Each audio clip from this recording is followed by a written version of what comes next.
Bapak dan Ibu serta undangan yang kami hormati, mengawali acara, mari kita saksikan bersama penampilan tari Pasambahan dari Unit Kegiatan Kesenian Universitas Negeri Padang. Kami persilahkan.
Assalamualaikum warahmatullahi wabarakatuh.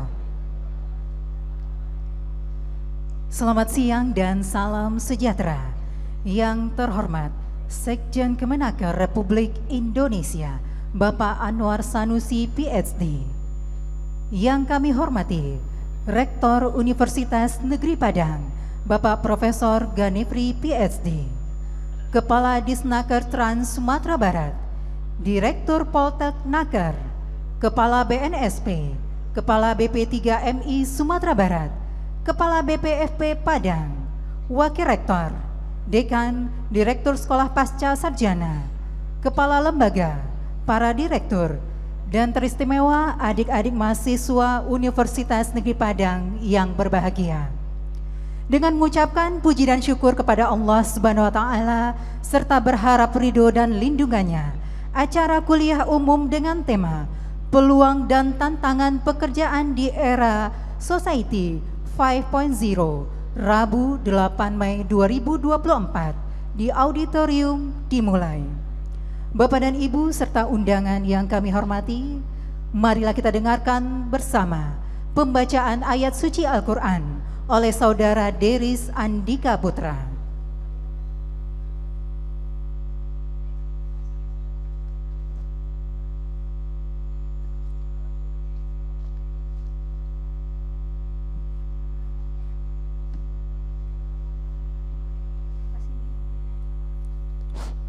Assalamualaikum warahmatullahi wabarakatuh.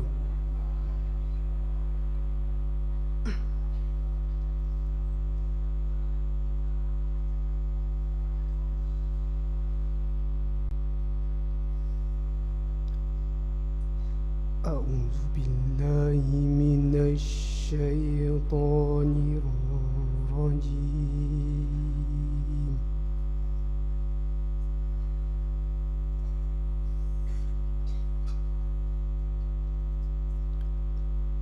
Bismillahirrahmanirrahim.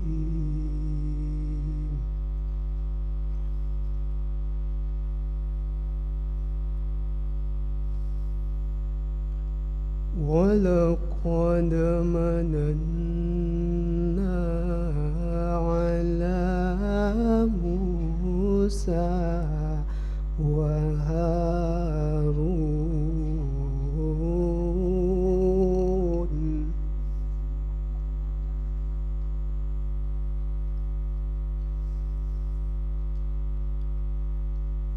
Wa najjaynahuma wa qaumahuma minal karbil azim.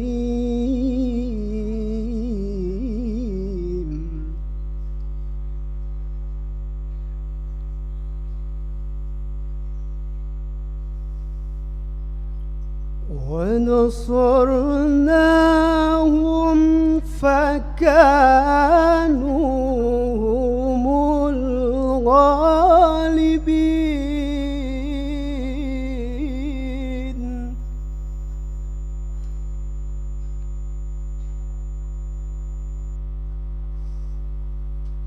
Wa atainahumal kitabal mustabin.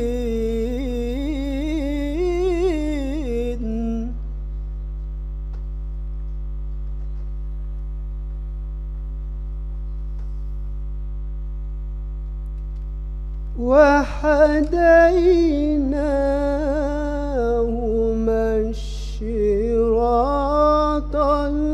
mustaqim.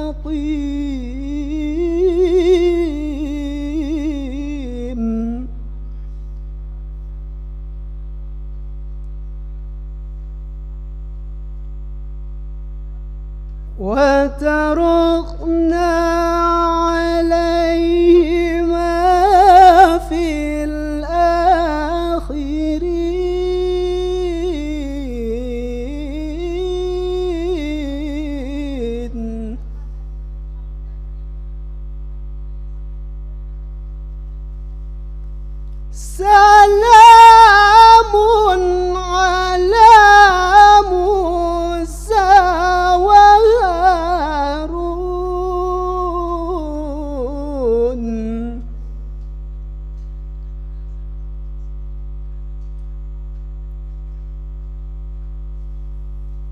إنا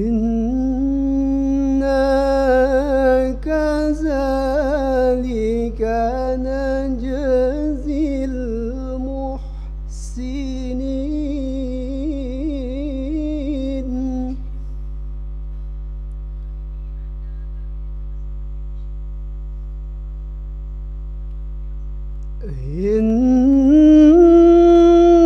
إنهما من عبادنا المؤمنين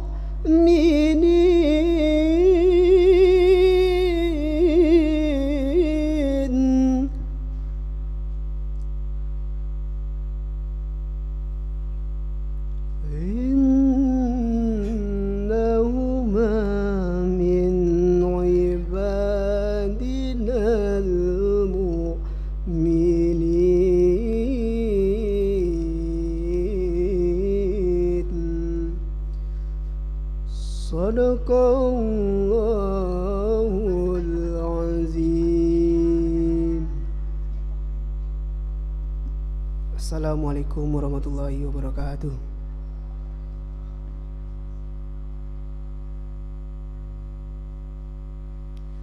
Bapak dan Ibu yang kami hormati, selanjutnya menyanyikan bersama lagu kebangsaan Indonesia Raya dan Mars Universitas Negeri Padang. Hadirin dimohon berdiri.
di masa datang.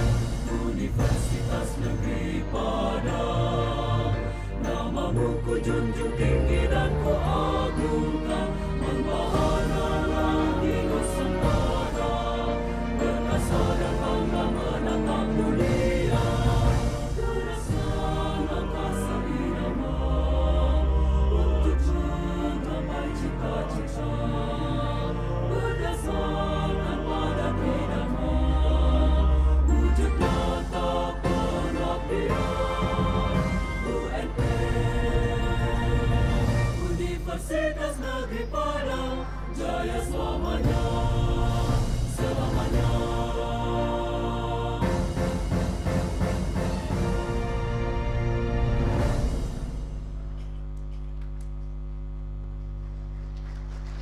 Hadirin disilahkan duduk kembali.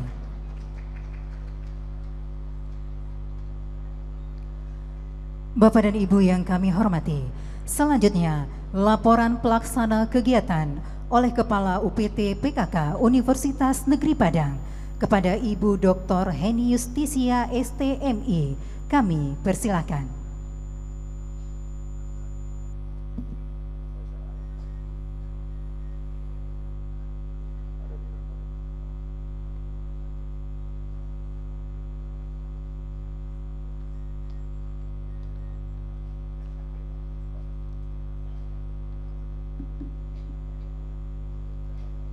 Selamat siang Bapak dan Ibu.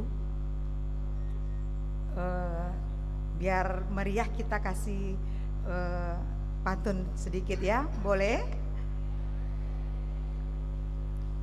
Duduk meja sambil makan, pemandangannya hutan ilalang.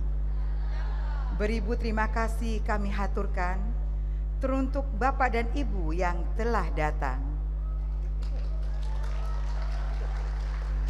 Jauh pulau dari Malaka, pergi haji ke kota Mekah. Dengan bismillah acara dibuka, semoga semuanya mendapat berkah. Air beriak tanda tak dalam, air tenang seperti berlian. Izinkan saya ucapkan salam untuk para hadirin sekalian. Assalamualaikum warahmatullahi wabarakatuh. Yang saya hormati Bapak Rektor Universitas Negeri Padang, Prof. Ganefri PSG. Yang saya hormati Bapak Sekjen Kementerian Tenaga Kerja, Prof. Anwar Sanusi PSG. Selamat datang Bapak. Dan para pejabat Dinas Ketenagakerjaan Transmigrasi Provinsi Sumatera Barat, perwakilan dari Pasker ID, Bapak Wakil Rektor, Bapak dan Ibu Dekan Selingkungan UNP, Bapak dan Ibu Dekan WD1 Selingkungan UNP, dan Bapak dan Direktur Pasca Sarjana dan Sekolah Vokasi, dan seluruh kepala UPT di lingkungan UNP. Alhamdulillah, kita panjatkan rasa syukur kita kehadirat Allah, karena dengan izinnya juga kita bisa melaksanakan acara kuliah umum pada siang hari ini. Dan tak lupa kita kirimkan salawat kita ke Nabi besar kita Muhammad sallallahu alaihi wasallam. Allahumma salli ala Muhammad wa ala ali Muhammad. Alhamdulillah, kita patut mengapresiasi keberhasilan penyelenggaraan Job Fair UNP ini, di mana kegiatan ini merupakan hasil kolaborasi yang solid antara Universitas UNP dengan Dinas Ketenagakerjaan dan Transmigrasi Provinsi Sumatera Barat serta Pasker ID dengan dukungan Sistem Informasi Kementerian Tenaga Kerja Republik Indonesia. Kegiatan Job Fair merupakan kegiatan rutin pada UPT Layanan Pengembangan Karir dan Kewirausahaan pada Universitas Negeri Padang yang sudah dilakukan sejak tahun 2017.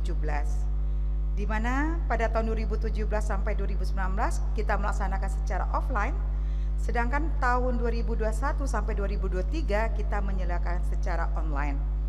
Dan sekarang ini kita menyelenggarakan Job Fair ini secara hibrid, online dan offline.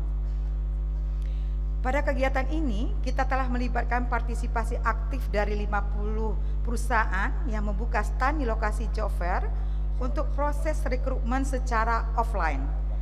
Bagi perusahaan lain yang tidak dapat hadir secara fisik, turut serta dalam pameran ini melalui platform online yang dapat diakses oleh masyarakat se-Indonesia. Kita patut bangga karena Job Fair ini tidak hanya menawarkan peluang kerja di tingkat lokal, tapi juga nasional dan internasional, melibatkan perusahaan swasta dan BUMN. Ini adalah langkah nyata kita dalam mengurangi angka pengangguran dan memfasilitasi penyedia kerja dalam mencari kandidat terbaik. Tidak hanya itu, kegiatan ini juga dimeriahkan dengan berbagai acara pendukung seperti talk show yang membahas persiapan masuk dunia kerja dan berwirausaha, layanan konsultasi gratis, expo kewirausahaan, oleh mahasiswa, games, door prize, quiz, dan hiburan. Kegiatan ini memiliki dampak yang signifikan, tidak hanya sebagai solusi atas masalah pengangguran, tapi juga sebagai indikator kinerja universitas kita dalam memastikan alumni segera mendapatkan pekerjaan yang layak dan sesuai dengan kompetensi mereka. Sebagai penutup, izinkan saya mengucapkan terima kasih yang sebesar-besarnya kepada semua pihak yang telah berkontribusi dalam kesuksesan acara ini.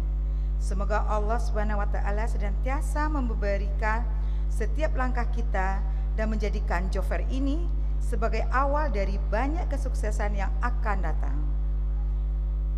Karena tadi saya membuka dengan pantun, saya tutup dengan satu pantun lagi.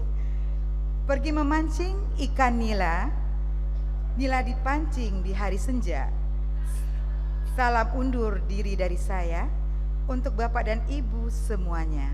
Saya tutup dengan doa kafaratul majlis. Subhanakallahumma wa bihamdika ashadu an la ilaha illa anta astaghfiruka wa atubu ilaik.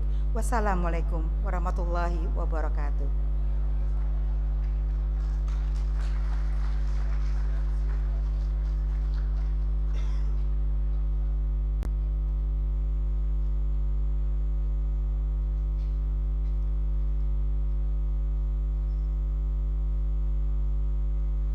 Bapak dan Ibu yang kami hormati, acara selanjutnya mari kita dengarkan bersama sambutan Rektor Universitas Negeri Padang kepada Bapak Profesor Ghanifri PhD.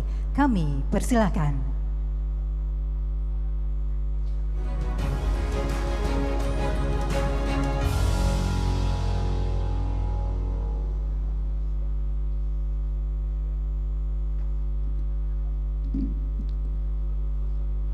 Bismillahirrahmanirrahim. Assalamualaikum warahmatullahi wabarakatuh. Alhamdulillah Rabbil alamin, wassalatu wassalamu ala asrafil anbiya'i wal mursalin Sayyidina wa maulana Muhammadin wa ala alihi wa sahbihi ajmain. Amma ba'du, bersyukur kita kepada Allah, sore hari ini kita bisa hadir secara langsung dalam kegiatan kuliah umum bersama yang kita hormati, kita banggakan Bapak Profesor Anwar Sanusi, Sekretaris Jenderal Kementerian Tenaga Kerja Republik Indonesia yang sudah hadir bersama dengan kita hari ini. Kita beri tepuk tangan kepada Pak Prof. Anwar. Beliau juga bagi saya pribadi tentu tidak asing ya, karena sahabat kami dan juga mentor juga bagi kita semua. Dan beliau sudah berapa kali hadir di UNP. Terima kasih Prof. Ya. Hadir bersama dengan beliau Prof. Yogi ya, dari Universitas Indonesia yang sekarang ikut membantu beliau di Kementerian Ketenagakerjaan Republik Indonesia. Bapak Kepala Dinas Disnaker Sumatera Barat ya, beserta seluruh jajaran, Pak Wakil Rektor 4 PIMP Universitas, Bapak Ibu Dekan yang bersempatan hadir, teman-teman dari UPT Karir dan Kewirausahaan. Atas nama PIMP Universitas kami menyampaikan apresiasi, terima kasih ini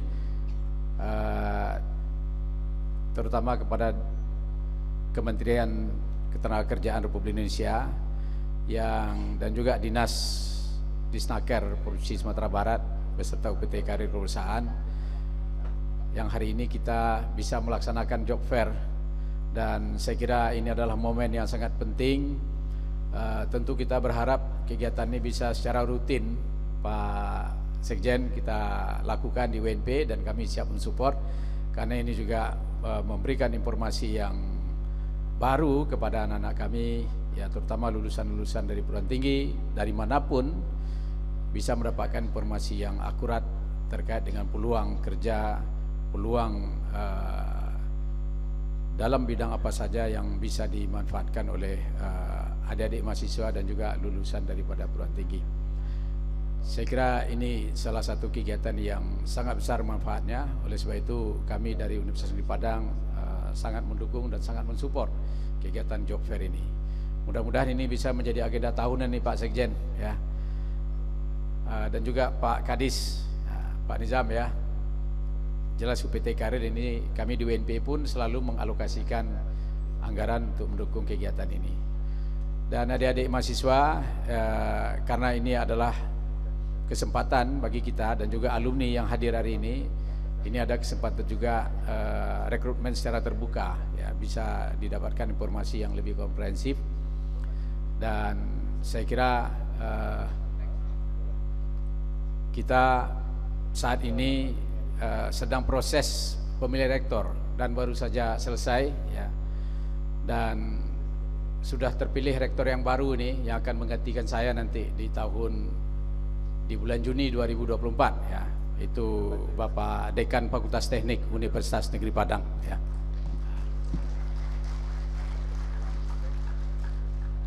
Mudah-mudahan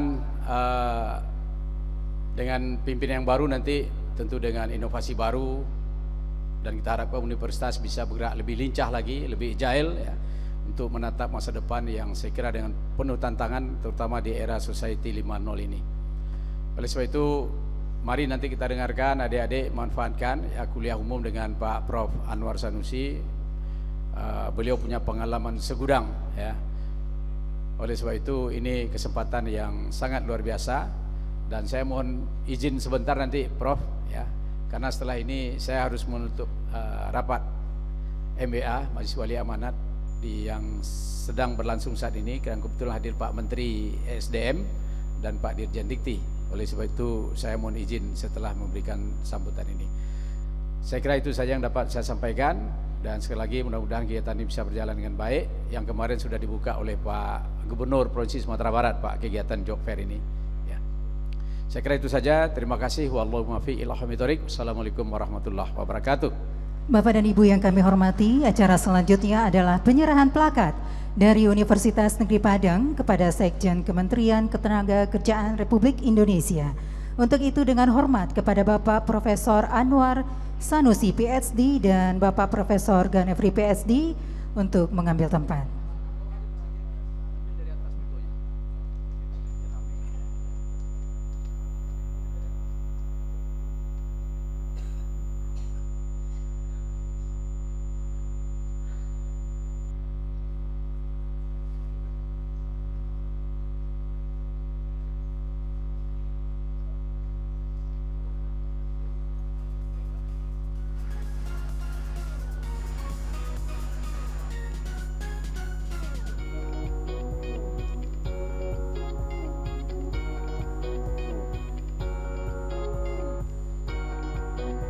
Dilanjutkan dengan penyerahan plakat dari Sekjen Kementerian Ketenagakerjaan Republik Indonesia kepada Universitas Negeri Padang. Baik Bapak dan Ibu serta undangan yang kami hormati, acara selanjutnya adalah kuliah umum dengan tema Peluang dan Tantangan Pekerjaan di Era Society 5.0 yang akan disampaikan oleh Sekjen Kemenaker Republik Indonesia, Bapak Profesor Anwar Sanusi PhD, dan jalannya kegiatan ini akan dimoderatori oleh Bapak Fahmi Haris MPD. Kepada Bapak Profesor Anwar Sanusi PhD dan moderator kami persilahkan. Dan kita beri tepuk tangan yang meriah.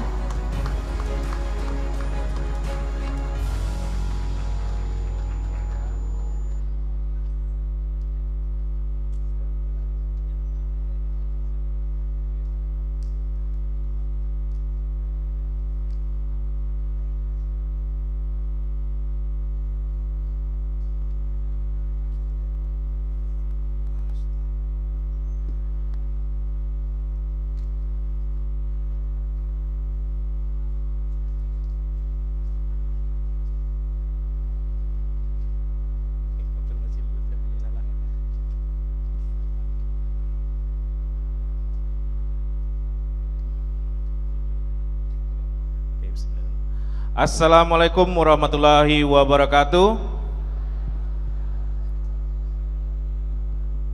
Masih kurang semangat ya. Assalamualaikum warahmatullahi wabarakatuh.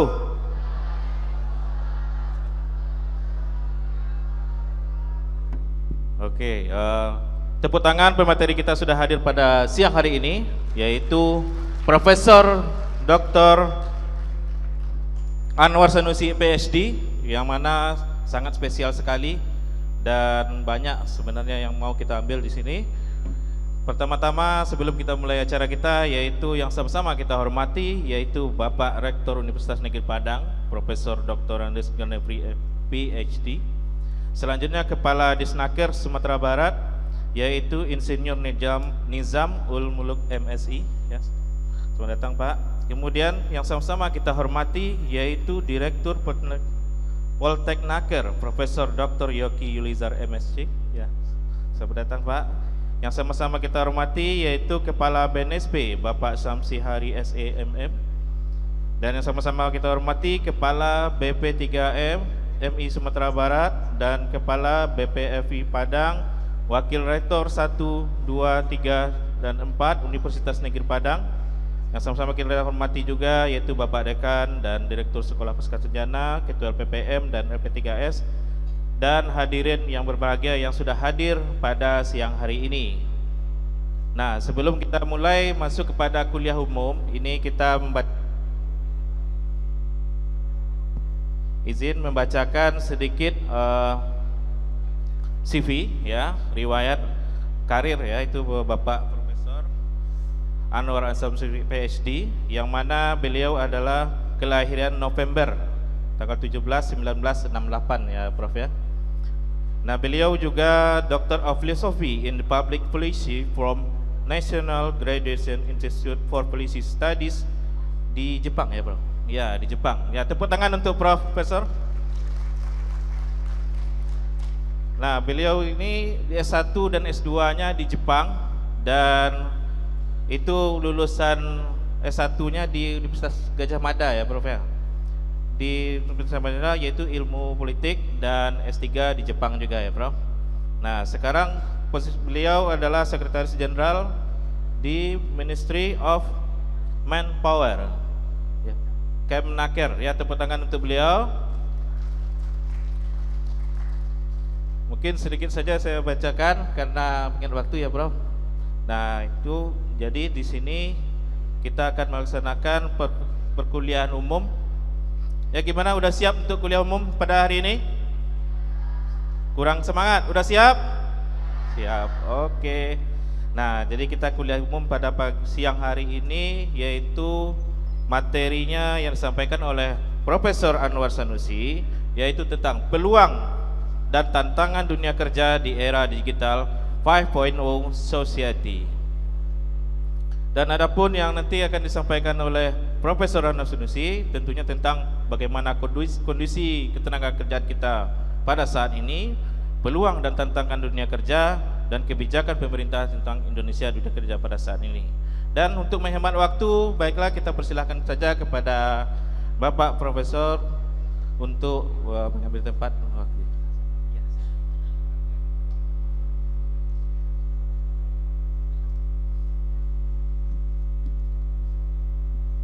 Terima kasih moderator. Assalamualaikum warahmatullahi wabarakatuh. Sepertinya ini nyambut salamnya ini masih kelamaan tadi makan siangnya ya. Assalamualaikum warahmatullahi wabarakatuh.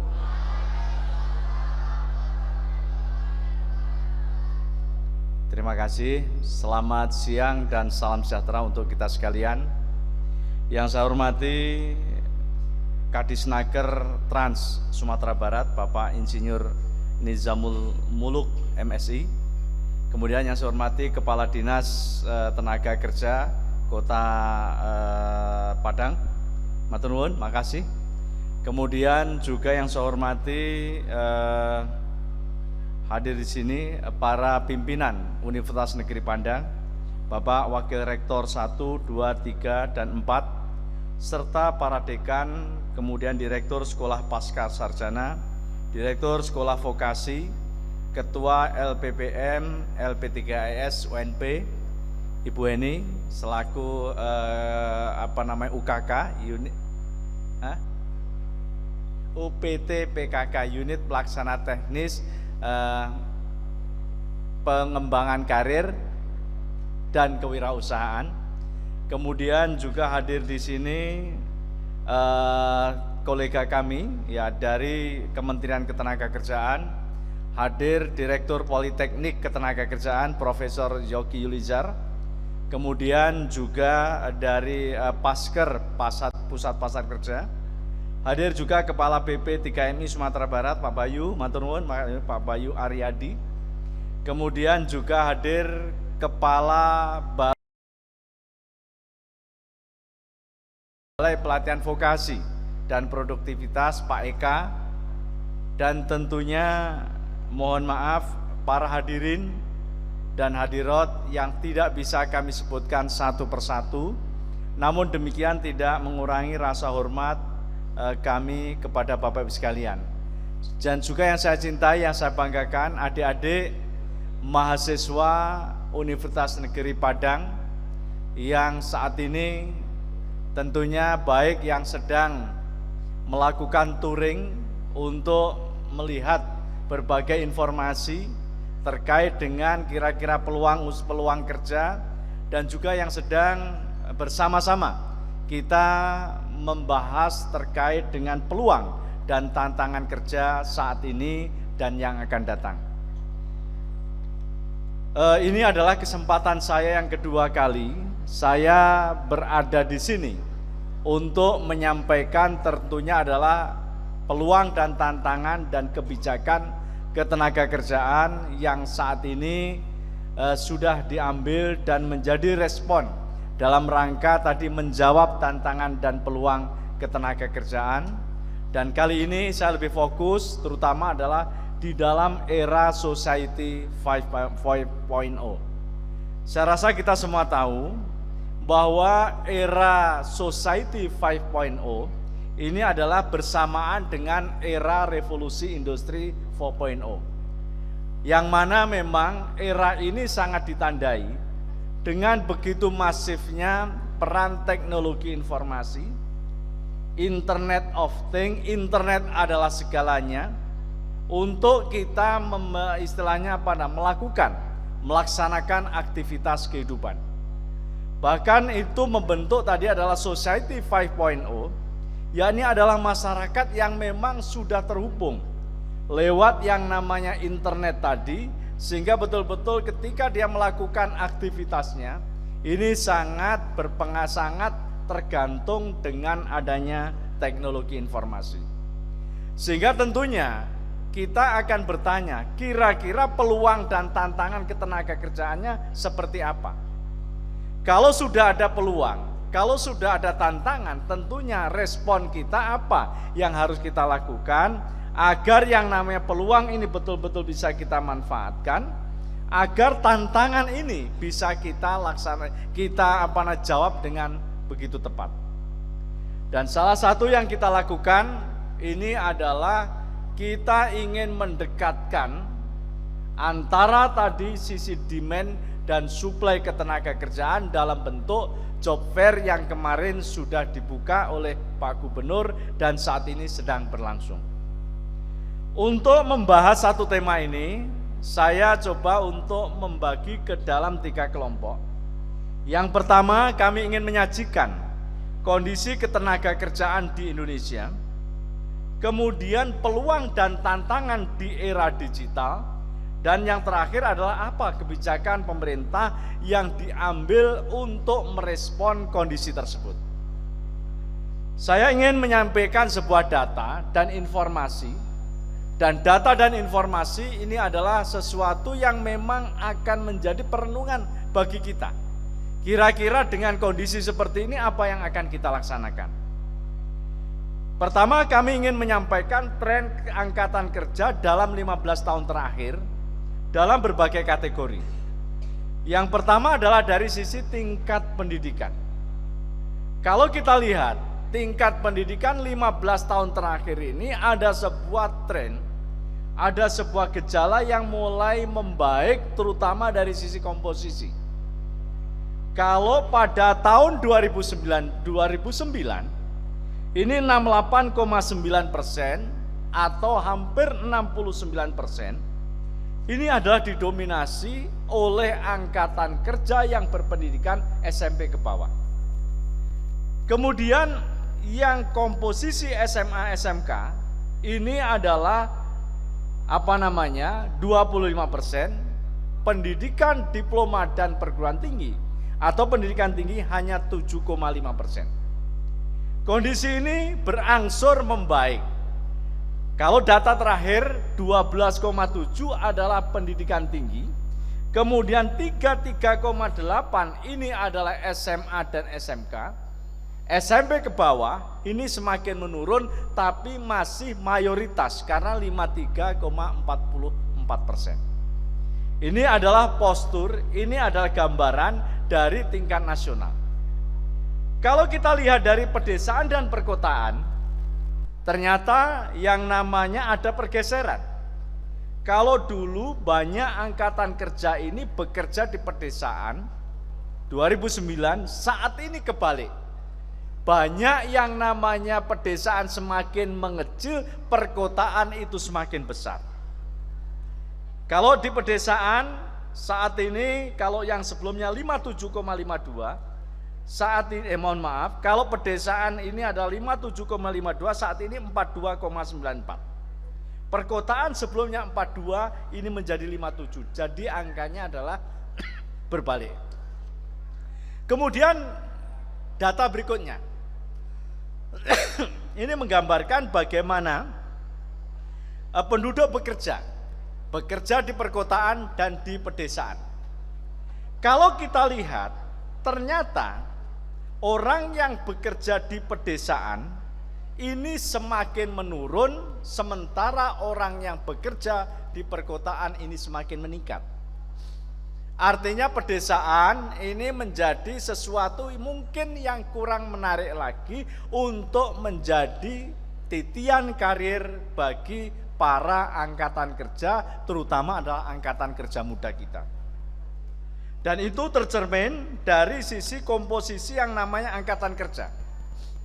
Kalau dilihat dari sisi mereka bekerja di mana, kebanyakan saat ini data terakhir menunjukkan bahwa sektor pertanian itu semakin menurun. Pertanian di dalamnya ada kehutanan, ada perikanan. Dari 35% saat ini tinggal 28%. Artinya semakin mengecil dan mungkin kalau nanti 2045 jumlahnya diasumsikan semakin menurun. Kemudian yang di sektor industri pengolahan semakin meningkat, kemudian di sektor perdagangan jasa pun juga semakin meningkat. Kemudian kalau kita lihat, ini postur berikutnya yang lain adalah tentang pengangguran. Bapak Ibu sekalian, kalau kita lihat dari data BPS yang terakhir, ya ini data pengangguran, slide berikutnya. Ini adalah ada sebuah gambaran bagaimana kondisi pengangguran di Indonesia. Karena salah satu ukuran bagaimana tingkat kemajuan ekonomi adalah dari sisi pengangguran. Ternyata pengangguran ini pertama banyak diisi oleh kelompok angkatan kerja 15 sampai 19 tahun sampai 20 sampai 24. Berarti kelompok ini banyak mereka ini adalah yang nganggur. Kenapa nganggur? Bisa saja pertama mereka masih sekolah, yang kedua bisa saja karena mereka ini pilih-pilih untuk memilih pekerjaan.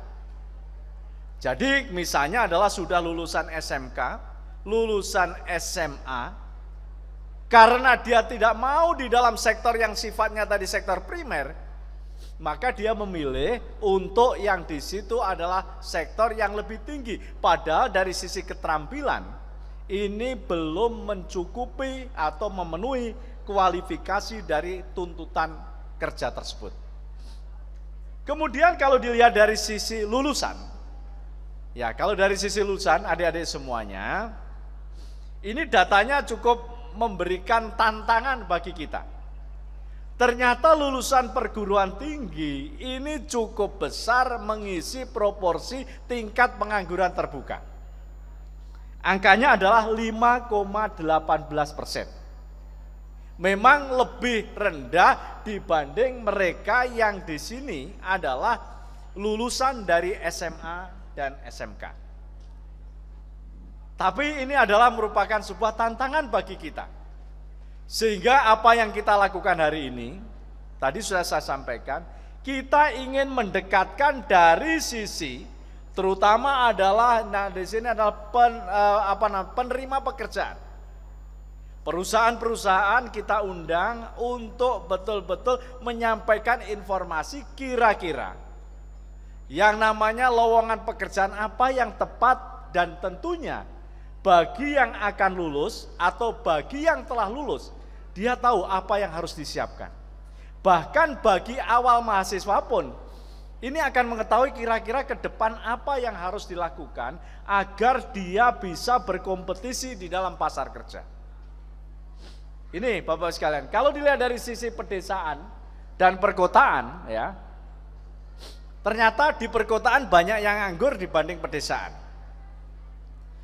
Kenapa? Karena memang lahan tadi di pedesaan ini banyak sekali sebetulnya kesempatan bekerja. Namun demikian, kenapa kesempatan bekerja itu tidak dimanfaatkan? Karena pertimbangan yang paling mudah adalah mereka dari sisi penghasilan kurang bisa memenuhi dari sisi tentunya kehidupan yang cukup layak.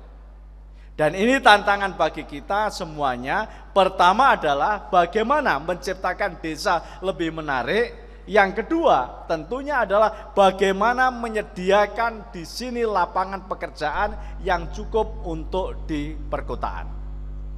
Ini adalah deskripsi gambaran tentang ketenaga kerjaan angkatan kerja kita saat ini.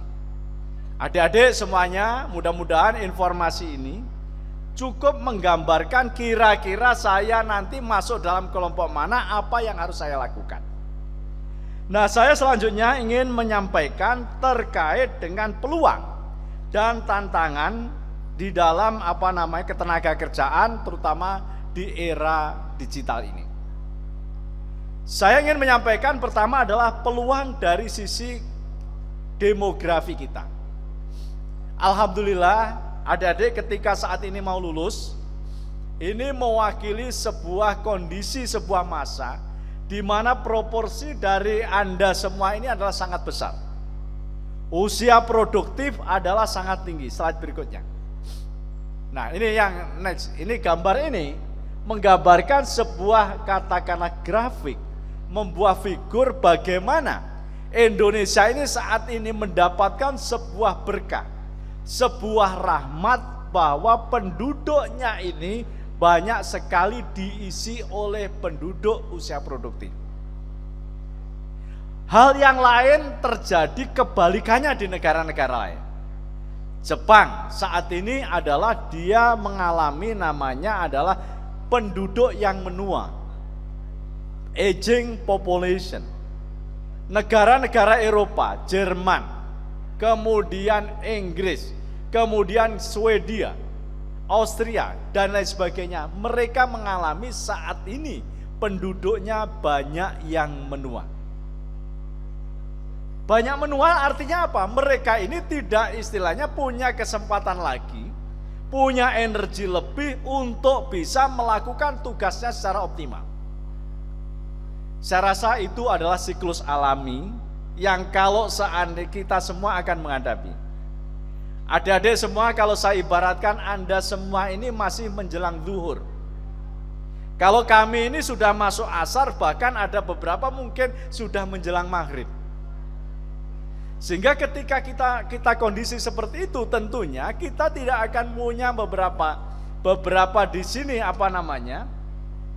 beberapa energi yang mungkin bisa kita lakukan ketika kita masa muda.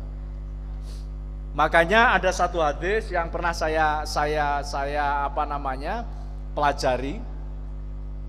Gunakan 5 kesempatan sebelum 5 kesempatan itu datang. Salah satunya adalah kesempatan saat muda ketika masa tua Anda itu hadir. Dan ini Bapak-Ibu sekalian, bonus demografi ini tidak akan terjadi selamanya. Dalam hitungan kami, dalam hitungan kita, 2030 adalah ending dari bonus demografi. Artinya penduduk-penduduk yang saat ini masih bekerja semua masuk di dalam era pensiun. Sepertinya saya juga sudah pensiun tahun 2030. Meskipun mungkin bisa mengabdi dalam tugas lain, tapi bidang-bidang yang mungkin tadi saya katakan tak akan merugi karena kita tidak memiliki tabungan yang cukup. Banyak negara-negara ketika dia mengalami bonus demografi, dia memanfaatkan dengan baik. Cina pernah mengalami, Jepang pernah mengalami, Korea pernah mengalami, Thailand pernah mengalami. Dan itu kesemuanya dimanfaatkan dengan baik dengan melakukan di situ akumulasi modal, akumulasi kapital sehingga bisa dimanfaatkan pada saat era yang tadi adalah menurunnya angkatan kerja produktif.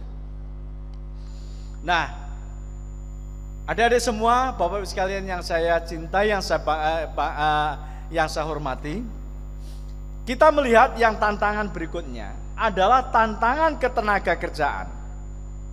Kita semua mengatakan ingin menjemput era emas 2045 dengan sebaik-baiknya. Ternyata memang untuk bisa sebaik-baiknya itu harus kita siapkan dengan baik. Salah satunya adalah kita at least menyediakan 198,3 juta lapangan kerja produktif di tahun 2045.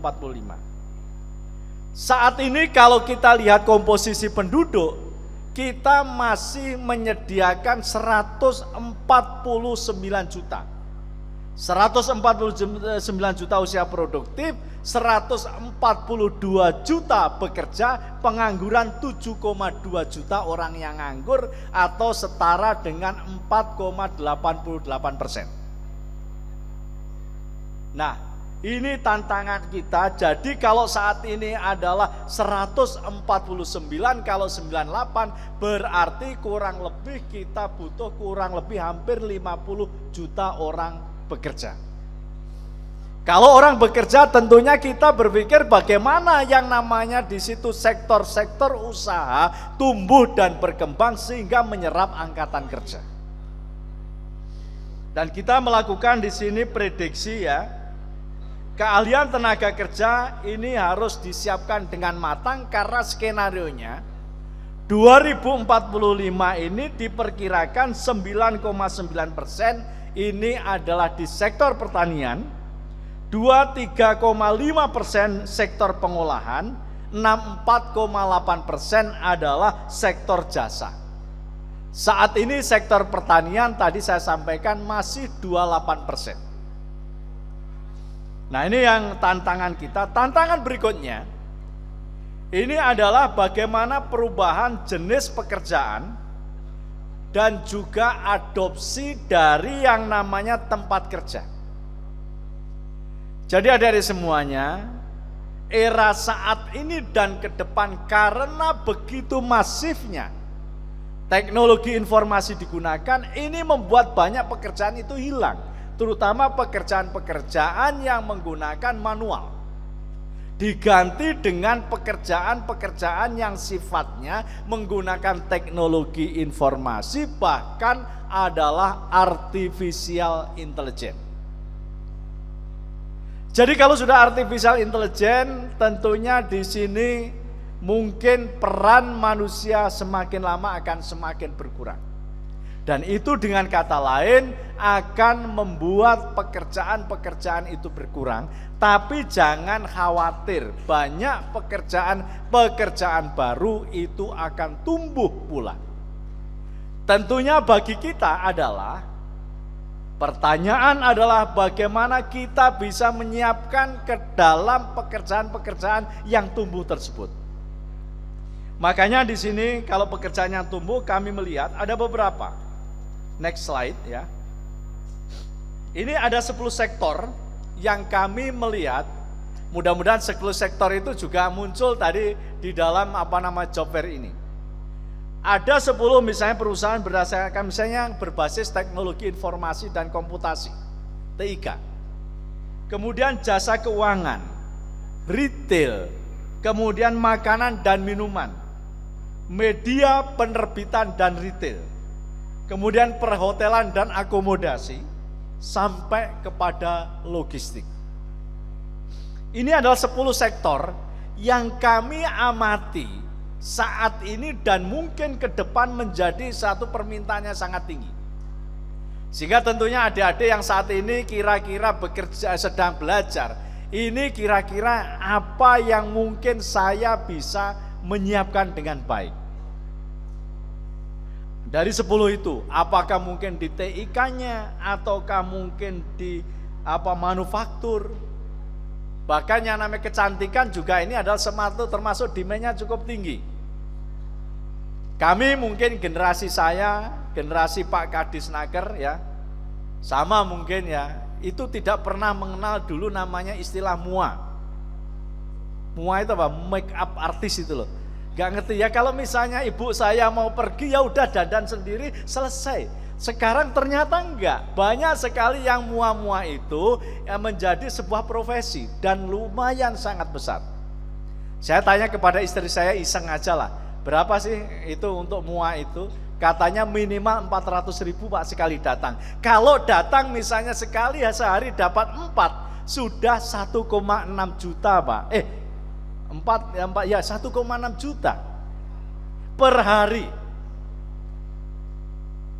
Hanya dia itu modal, kadangkala belajarnya tidak belajar secara langsung tapi lewat YouTube. Yang jelas adalah kalau make up artis itu kan yang penting percaya dan merasa yang di make up semakin cantik kan. Nah ini yang tadi perusahaan lowongan kerja. Kemudian kalau keterampilan, jadi kan tadi adalah perusahaan butuh ini, kira-kira keterampilan apa yang dibutuhkan? Kami mengidentifikasi, mendaftar kira-kira keterampilan apa. Pertama adalah creative thinking. Jadilah berpikir kreatif. Saya rasa kita semuanya saat ini memang semuanya bisa menjadi lahan usaha kalau kita itu kreatif, Pak. Dulu kan tidak pernah kita membayangkan bahwa untuk kita terkenal itu misalnya tertayang di TV itu adalah kita harus bayar banyak. Saya tahun 1988 saat jadi mahasiswa, jadi mungkin pergerakan, ketika masuk di TV senangnya luar biasa, Pak. TV-nya waktu itu masih hanya TVRI. Karena apa? Wajah kita ada muncul di layar kaca ya. Sekarang enggak. Anda semua bisa memvideo sendiri, mengupload sendiri, kemudian di situ adalah bisa menawarkan ide, gagasan. Bahkan yang kalau kita di YouTube itu macam-macam. Orang seneng makan saja bisa menjadi konten kreator, isinya doyan makan. Namanya apa Mas Sigit? Blogger, kemudian Mumba? Apa Dek? Ya kayak gitu loh. Orang makan banyak, tiba-tiba di situ disediakan satu, misalnya kan di sini rendang, satu nampan habis. Di situ masuk blogger, di like, itu jadi uang. Dulu nggak pernah membayangkan seperti itu. Kemudian pergi ke pedesaan, bahkan juga adalah menyampaikan informasi tentang wisata, bahkan dikreasi dengan film. Ini nggak pernah membayangkan misalnya di Yogyakarta ada satu tempat namanya Kopi Klothok, itu terkenal gara-gara ada film Ada Apa Dengan Cinta. Yang namanya cinta, pergi ke warung Kopi Klothok, jadinya Kopi Klothoknya terkenal. Adik-adik kalau mau ke Yogyakarta silahkan ke Kopi Klothok ya, tapi saya bukan marketernya Kopi Klothok. Itu adalah efek dari yang namanya sebetulnya tadi teknologi informasi yang we never believe, we never imagine in before. Kemudian yang kedua misalnya adalah terkait dengan teknologi literasi. Pemahaman teknologi. Kita mungkin gini, ada yang namanya adik-adik yang sangat betul-betul influence. sangat betul-betul memahami. Tapi ada generasi di atas Anda, generasi X, generasi baby boomers yang ini tidak mengerti yang namanya teknologi informasi. Maka di sini adalah peran untuk mengedukasi juga menjadi sebuah kebutuhan. Kemudian ada yang namanya di sini, saya tidak membacakan semua, adalah manajemen talenta. Manajemen talenta itu apa? Artinya kemampuan kita untuk mengelola orang itu dengan potensi masing-masing. Makanya di sini kemampuan untuk di situ mengidentifikasi kompetensi seseorang di dalam manajemen personalia, manajemen SDM adalah sangat baik, sangat dibutuhkan. Misalnya gini, orang nggak mungkin memiliki yang namanya kemampuan yang sama. Samalah adik-adik semuanya, Tuhan itu menciptakan makhluk itu kan sesuai dengan kompetensinya masing-masing. Nggak mungkin yang namanya monyet disuruh lihai berenang, dan demikian juga nggak mungkin ikan itu manjat pohon, nggak mungkin. Sama dengan manusia, ini memiliki potensi sendiri-sendiri. Kami kalau di dalam birokrasi selalu mengelompokkan, ada yang satu, dia pinter untuk dia menyampaikan ide gagasannya, makanya kita tempatkan di bagian humas. Ada yang pinter untuk melakukan analisis, maka di situ kita tempatkan di litbang. Ada yang pinter untuk mengelola organisasi, mungkin itu jadi pemimpin. Makanya adik-adik semua, sejak saat ini mungkin Anda harus kita kira-kira melakukan pemetaan, kira-kira saya itu mampunya di mana. Dan Anda jangan pernah merasa putus asa bahwa saya harus tahu semuanya. Ketika dulu kami SD ini, kami juga jadi satu korban. Ketika ranking, semuanya adalah ranking secara general. Padahal belum tentu ke tingkat kesuksesan akhirnya ditentukan oleh ranking. Karena apa? Karena ternyata ada teman-teman saya yang dia itu hanya mampu dalam satu bidang, tapi ditekuni dengan baik. Nah ini adik-adik semuanya yang menurut saya ke depan dari sisi yang tadi saya katakan, Anda harus memiliki satu kemampuan yang itu akan membedakan Anda dengan yang lainnya. Anda memiliki keahlian dan itu tidak dimiliki oleh yang lainnya pula. Kita akan yang namanya saat ini belajar dari kondisi saat ini, kan kita tidak pernah mengira orang yang sama namanya seperti mungkin adik-adik saya mungkin lebih paham ya. Kalau yang saya ketahui misalnya contohnya Attar Halilintar. Gak ngerti itu Attar itu siapa, gak ngerti. Tapi tiba-tiba ketika dibongkar kekayaannya luar biasa, hanya karena gara-gara dia cuma satu ngomong Asyap. Apa Asyap itu? Tapi ternyata dengan kalimat itu dia membuat dia itu berhasil, membuat dia itu menjadi sukses itu. Ini yang adik-adik semua, saya ingin menyampaikan salah satu yang memang di sini yang dibutuhkan salah satu adalah teknologi digital. Tapi ketika kami melakukan survei kebutuhan sangat tinggi, tapi ternyata ketika merekrut pegawai yang saat ini juga terjadi di depan kita ini, dilakukan wawancara. Ternyata ketika diwawancarai banyak yang belum sesuai dengan kebutuhan dari perusahaan, kebutuhan dari pemberi kerja. Karena apa? Misalnya ilmunya terlalu umum, terlalu teoritis, kurang praktis. Kemudian yang kedua kurang begitu yang namanya di sini memiliki keuletan. Dan kadangkala yang sering terjadi, meskipun kondisinya istilahnya seperti itu, permintaannya gajinya langsung tinggi. Ya siapa sih yang pengen gajinya nggak tinggi? Tapi saya rasa bapak-bapak, Pak Kadis ya, Pak Kadis Naker Provinsi, Kadis Naker Kota, Bapak Ketua BP3MI Sumbar, merasalah perjuangan dari kecil Pak ya. Ketika kita PNS kan kita juga dari awal sekali. Nggak ada yang namanya hidup itu tiba-tiba langsung berhasil, nggak ada. Perlu adanya sebuah proses itu.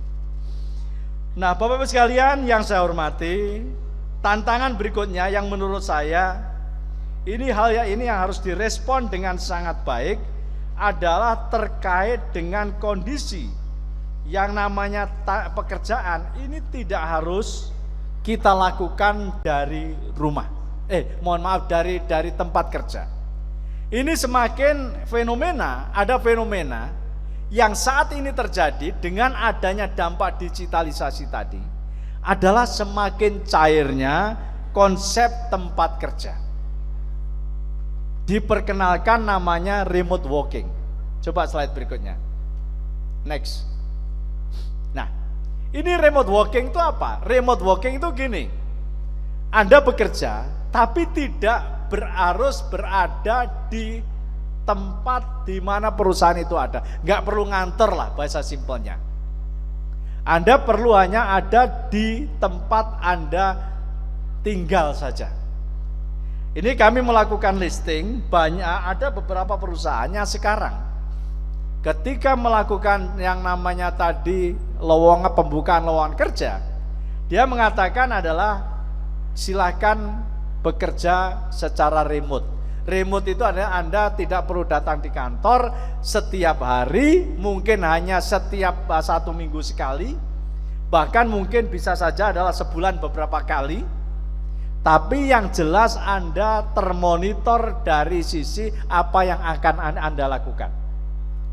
Dan ini konsep seperti ini adalah memberikan semacam apa?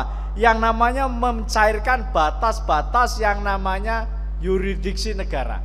Orang tidak harus pergi, misalnya adalah kantornya di Amerika, tidak harus pergi ke Amerika untuk bekerja. Tapi resikonya kalau misalnya Anda perusahaan Amerika, problem sering terjadi perbedaan waktu. Di sana siang, di sini adalah malam. Di sini siang, di sana malam. Padahal kerjanya siang sehingga pada waktu malam hari Anda harus bekerja. Ini tantangannya saja. Tapi biasanya mereka ini adalah bekerja berorientasi pada output. Yang penting asal outputnya selesai, itu adalah dianggap Anda adalah juga selesai gitu. Nah, ini yang kita lihat fenomena working from home, WFH, ini betul-betul menjadi saat ini tren. Saya rasa bapak-bapak dan teman-teman mitra usaha yang saat ini hadir, saya rasa ke depan atau saat ini sudah memikirkan tadi adalah bekerja secara remote. Nah, tantangan berikutnya yang saya ingin sampaikan adalah tantangan yang menyangkut masalah green economic atau green job.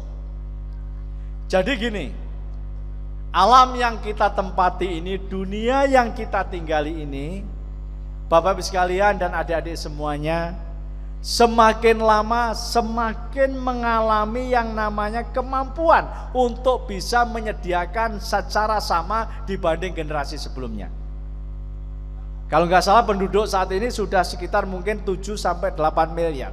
2045 mungkin sudah masuk di dalam 2 digit. Tanahnya nggak nambah, ya kan? Ada reklamasi, tapi reklamasi masih jauh dari kebutuhan atau yang namanya pertumbuhan penduduk. Sehingga mau tidak mau kita betul-betul harus berorientasi gimana tempat yang semakin sempit ini adalah tempat yang nyaman. Makanya yang namanya pekerjaannya pun adalah pekerjaan yang memang ramah terhadap lingkungan. Nah, kami melihat beberapa di sini ya. Ini kajian terutama adalah yang memang menjadi perhatian untuk memberikan pekerjaan yang mungkin akan muncul dan juga yang akan hilang karena namanya green employment. Yang hijau ini adalah job loss, artinya adalah pekerjaan-pekerjaan yang akan hilang. Saya bukan berarti mengatakan adik-adik yang saat ini di fakultas misalnya perminyakan ya, ini karena yang akan hilang itu ya, ada oil refinery, oil extraction, electricity from coal mining. Coal mining ini adalah untuk pertambangan batu bara. Memang batu bara saat ini masih menjadi betul-betul lahan usaha yang sangat istilahnya menyerap tenaga kerja. Tapi ke depan hitungannya ini adalah semakin berkurang. Dan itu ada yang semakin muncul banyak di sini dan ini berorientasi pada green employment, yakni adalah hydropower. Adzan ya sebenarnya.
Saya lanjutkan. Jadi kalau kita lihat tadi tantangan green job, ada yang akan hilang pekerjaan-pekerjaan tapi banyak yang muncul. Yang hilang tadi adalah sudah saya sampaikan, yang muncul itu apa saja?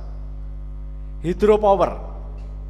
Ini akan menjadi dalam survei kita, ini akan menjadi semacam pekerjaan yang akan muncul.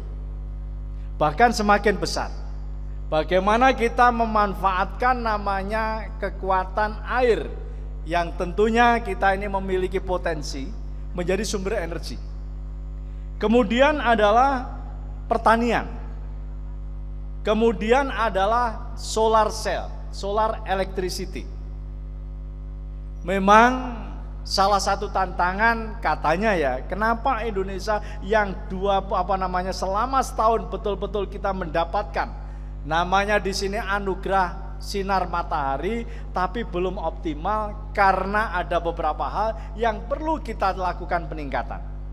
Saya mungkin nggak terlalu paham secara teknis, tapi ini menurut saya ruang improvement yang harus kita lakukan.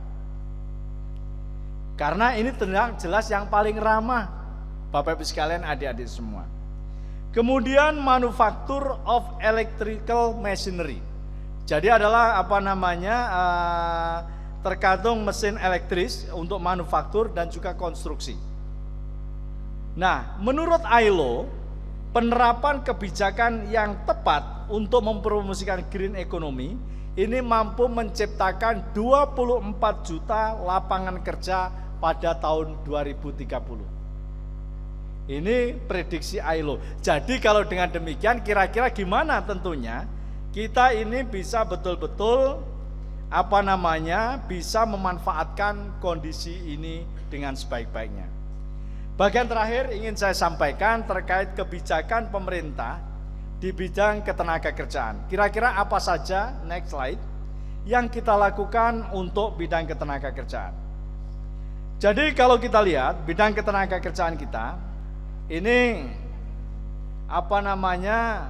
kalau berdasarkan rancangan RPJMN kemarin yang sebentar lagi nanti di pemerintahan baru akan ditetapkan, ini akan memiliki beberapa tahap pengembangan. Tahap pertama 2025 sampai 2029, ini banyak beberapa komponen yang pada intinya ingin memperkuat fondasi transformasi ekonomi. Middle class, kelompok kelas menengah kita dorong bisa menjadi 38%. Tahap kedua tahun 2030-2034. Ini saya rasa adik-adik sudah di situ Anda memiliki peran yang mulai penting ya. Nah, ini middle class-nya kita harapkan menjadi 50%. Kemudian tahap ketiga pada tahap 2035-2039 ini kita harapkan sudah mulai ekspansi global, manakala kita ini adalah kekuatan ekonomi kita ini sudah mulai terintegrasi dengan jaringan pasar global maupun domestik. Middle class-nya itu sudah sampai 61%. Kemudian yang terakhir adalah di Indonesia Emas 2040-2045. Ini kita harapkan ini adalah mewujudkan Indonesia Emas yang mana 80% adalah kelompok kelas menengah. Nah, kemudian ada beberapa sasaran strategis yang menurut saya ini menjadi tantangan bagi kita. Ya, next slide. Ini Indonesia 2045. PDB diharapkan nomor 5 terbesar, saat ini adalah nomor 15. Kemudian PDB nominal kita harapkan 9,8 triliun. JNI per kapita ini 23.000, saat ini masih sekitar 5.000 Pak. Masih cukup jauh lah, tapi mudah-mudahan ini tentunya kita menjadi tantangan bagi kita semuanya. Nah, kami selanjutnya terkait dengan ketenagakerjaan, slide berikutnya, apa yang akan kita lakukan? Ini adalah secara nasional, target nasional. Yang next slide ya. Ada beberapa kebijakan yang akan kita laksanakan. Slide berikutnya. Terus yakni kebijakan terkait dengan ketenagakerjaan adalah yang lebih adaptif sesuai dengan kondisi saat ini. Resilient, ini tahan tentunya adalah mereka memiliki kekuatan untuk bisa melakukan di sini adalah daya tahan menghadapi situasi kondisi apapun. Kemudian inklusif, terbuka. Siapapun memiliki kesempatan untuk bisa tentunya adalah mendapatkan akses terhadap pekerjaan. Makanya kami mendorong ada 5 hal untuk mendukung namanya kebijakan pasar tenaga kerja yang lebih di sini adalah inklusif atau lebih aktif. Yang pertama, reformasi dari pendidikan pelatihan vokasi, kemudian optimalisasi pasar kerja, perluasan kesempatan kerja, kemudian jaminan sosial dan perlindungan tenaga kerja, dan hubungan industrial yang lebih harmonis. Adik-adik semua mungkin mengenal namanya adalah BLK, Balai Latihan Kerja. Balai Latihan Kerja itu adalah institusi atau katakanlah lembaga yang memiliki tugas untuk meningkatkan keterampilan. Kalau adik-adik kan saat ini untuk meningkatkan pengetahuan. Sehingga kita ingin mengkombinasikan Anda memiliki pengetahuan yang baik, tapi juga adalah keterampilan tertentu yang memang di situ akan dibutuhkan Anda untuk bisa nanti memenangkan kompetisi di dalam pekerjaan. Dan kami saat ini terus melakukan pembenahan, terutama adalah menyangkut masalah bagaimana betul-betul BLK yang ada ini mampu menjadi tempat untuk mengasah keterampilan. Dan itu tentunya yang kita latih sesuai dengan kebutuhan dari pasar kerja saat ini. Makanya salah satu yang kita lakukan adalah konsep. Kita melakukan kerjasama strategis dengan yang namanya di situ dunia usaha dan dengan dunia industri. Kemudian yang juga kita lakukan dan saat ini sedang kita laksanakan adalah Kemnaker menguatkan yang namanya pasar kerja Indonesia dengan memiliki lembaga namanya Pusat Pasar Kerja. Jadi di dalam pusat pasar, next slide, terus ya, next. Pusat Pasar Kerja ini adalah sebuah tempat untuk mempertemukan antara demand dengan supply ketenaga kerjaan. Supply-nya yaitu institusi pendidikan salah satunya. Ini kita ingin istilahnya supply pendidikan ini mencerminkan adanya aktivitas yang sesuai dengan kebutuhan. Makanya yang namanya job fair ini media untuk mempertemukan atau menggali informasi kira-kira permintaan tenaga kerja itu apa saja. Sehingga supply bisa menyiapkan dengan baik. Untuk itu di era digitalisasi ini kami memberikan next slide beberapa hal yang mungkin di sini menjadi alat untuk kita ibaratnya mempermudah. Ada namanya Skill Hub. Di sini platform untuk mencari kira-kira keterampilan apa, institusinya mana yang mungkin bisa kita ikuti.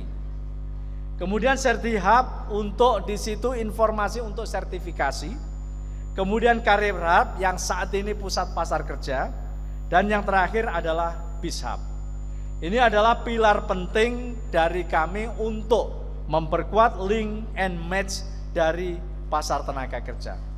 Terakhir kami ingin nyampaikan terutama saran kepada adik-adik semua, terutama adalah bagi talenta muda. Kalau perguruan tinggi saya rasa cukup, karena perguruan tinggi sering kita melakukan diskusi, ini adik-adik yang lebih penting. Terutama untuk Anda bisa lebih confident mengisi hari-hari Anda ke depan dengan di situ tingkat keberhasilan yang lebih tinggi. Bukan kami menggurui, tidak, tapi paling tidak kita memiliki yang namanya referensi yang cukup banyak karena kita sering orang mengatakan sudah banyak memakan asam dan garam. Sehingga karena banyaknya kita makan asam dan garam, makanya orang tua sering satu hipertensi, yang kedua adalah kalau garam adalah asam lambungnya naik itu. 3 hal yang ingin saya sampaikan. Yang pertama, jaga motivasi di dalam diri Anda. Dunia pasar kerja yang ada yang sangat kompetitif. Kalah menang, berhasil gagal adalah hal yang biasa. Namun yang terpenting jangan menyerah dan jangan terlalu fokus kepada kegagalan. Jadi saat ini ketika Anda misalnya adalah di dalam lowongan pekerjaan ada wawancara, kok belum dipanggil, itu normal. Ada orang yang langsung dipanggil, ada yang berkali-kali dipanggil, tapi yakinlah kalau yang namanya orang berusaha selalu di situ ada pintu kesuksesan yang akan terbuka. Yang kedua, terus belajar. Lulus bukanlah akhir. Dari proses pembelajaran teruslah belajar. Berkembang dalam rangka membangun kompetensi diri. Saya ingin nyampaikan, tadi saya sampaikan, pendidikan memang sangat dibutuhkan. Tapi kadangkala dunia usaha membutuhkan Anda keterampilan. Dan di situ keterampilan salah satunya bisa diisi dari berbagai kesempatan-kesempatan, baik yang dilakukan oleh BLK, ataupun LPK, ataupun lembaga-lembaga pelatihan lain di dalam maupun di luar negeri. Kemudian yang terakhir adalah bangunlah jejaring. Orang sukses, orang yang tidak sukses biasanya ditentukan oleh pertemanannya. Bukan maksud saya adalah Anda harus membangun, mengkoreksi dengan urdal, tidak, orang dalam tidak. Tapi adalah bagaimana setiap kesempatan Anda manfaatkan untuk membangun di situ adalah pertemanan, silaturahmi. Orang berhasil itu bukan orang yang ibaratnya sendiri ada di tengah hutan, tidak, tapi adalah orang yang aktif untuk membangun di situ silaturahmi. Makanya bangunlah jejaring usaha, jejaring kerja, Anda dimudahkan karena saat ini ada yang namanya internet, medsos, tapi medsos jangan banyak digunakan untuk majelis riba. Majelisnya adalah majelis yang lebih produktif, majelis yang memang di situ menghasilkan sebuah, tentunya adalah hasil yang memberikan manfaat at least kepada Anda semua. Demikian mungkin yang ingin saya sampaikan. Sekali lagi saya mengucapkan selamat kepada UNP. Terima kasih kepada seluruh mitra usaha. Tadi disebutkan 50 perusahaan. Kemudian yang offline, yang online juga lebih besar. Dan kami pun siap menjawab tantangan dari Pak Profesor Ganefri, Pak Rektor lama, karena rektor yang baru terpilih, tapi sebelumnya kalau sebelum dilantik ya masih Prof Ganefri sebagai rektor. Insya Allah UNP akan jadi mitra strategis dari Kementerian Ketenagakerjaan. Ya, terima kasih. Demikian yang bisa saya sampaikan. Kurang lebihnya saya mohon maaf yang sebesar-besarnya. Akhirul kalam, wallahu muwaffiq ila aqwamit thoriq. Wassalamualaikum warahmatullahi wabarakatuh.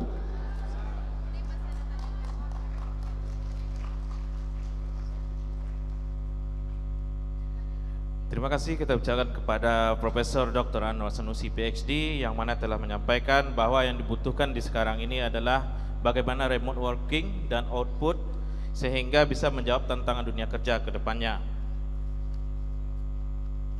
Selanjutnya sebelum kita masuk ke sesi pertanyaan, mungkin kita memberitahukan bahwa kita membatasi 3 pertanyaan saja untuk saat ini, dan itu ada merchandise menarik bagi yang bertanya. Dan kepada rekan-rekan mahasiswa, kalau ada pertanyaan dipersilahkan.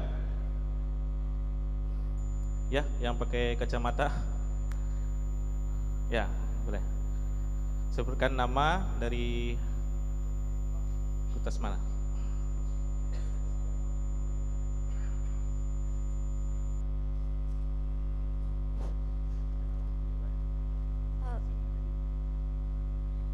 Baik, terima kasih Pak. Assalamualaikum warahmatullahi wabarakatuh. Waalaikumsalam warahmatullahi wabarakatuh. Kenalkan, nama saya Yunita Safitri. Saya alumni dari Universitas Negeri Padang, jurusan Fisika. Baik, sebelumnya saya ucapkan terima kasih kepada Bapak yang telah memaparkan materinya dengan sangat baik dan juga bermanfaat untuk kami para pencari kerja. Di sini pertanyaan saya, yang menjadi highlight topik Bapak pada saat ini, yaitu tadi Bapak bilang kalau kita itu setidaknya harus menguasai satu bidang atau menjadi spesialis gitu Pak. Nah, bagaimana dengan generasi seumuran saya ataupun di bawah saya yang kebanyakan kami itu bersifat generalis gitu Pak, memiliki hobi dan minat dalam segala bidang, tapi tidak ada satupun bidang yang benar-benar kami kuasai begitu, sehingga ketika masuk ke dunia kerja mungkin hanya terbatas sampai tes akademik saja, dan ketika wawancara itu kami terkendala dengan karena yang dilirik itu yang memang memiliki kompetensi di bidang tertentu atau spesialis begitu Pak. Mungkin itu saja pertanyaan saya, mungkin solusinya dari Bapak bagaimana? Saya ucapkan terima kasih. Oke, ada lagi? Kita tampung dulu, Pak. Oke, yang cowok. Oh, udah sana. Iya. Banyak sana. Oke. 5 boleh, Bro? Oh iya, 1. Oke, siap. Assalamualaikum warahmatullahi wabarakatuh. Waalaikumsalam. Perkenalkan, nama Andika Saputra dari Departemen Teknik Mesin Angkatan 2020. Izin bertanya, Prof. Saya tertarik dengan green job yang Profesor paparkan tadi, yaitu tentang ada pekerjaan yang dihilangkan dan ada juga pekerjaan yang akan ditambah. Dan saya tertarik dengan renewable energinya, yang mana tadi ada hydropower system, ada solar cell juga, dan juga banyak terkait dengan renewable energy. Di situ akan ada penambahan dari job atau pekerjaan di renewable energy. Tetapi sedangkan dari data dari Menteri ESDM bahwa penggunaan renewable energy kita di Indonesia itu masih jauh dari target yang diinginkan. Kalau tidak salah, renewable energy yang Indonesia pakai sekarang itu hanya kisaran 12% dari total energi yang digunakan. Jadi pada tahun 2030 besok, apakah memang akan ada penambahan pekerjaan terhadap renewable energy ini? Ini juga berkaitan juga dengan bidang yang saya tekuni, Prof. Terima kasih. Assalamualaikum warahmatullahi wabarakatuh. Waalaikumsalam warahmatullahi wabarakatuh. Oke, ada lagi dari sisi atas, silakan.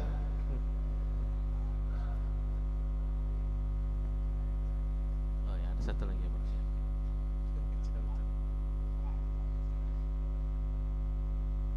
Oke, silakan. Oh, mic-nya.